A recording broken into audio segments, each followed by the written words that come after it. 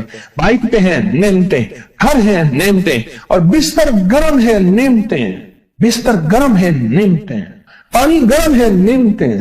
آئیں پھر نعمتیں بڑھ جائیں گی اور ایسی بڑھیں گی, ایسی بڑھیں گی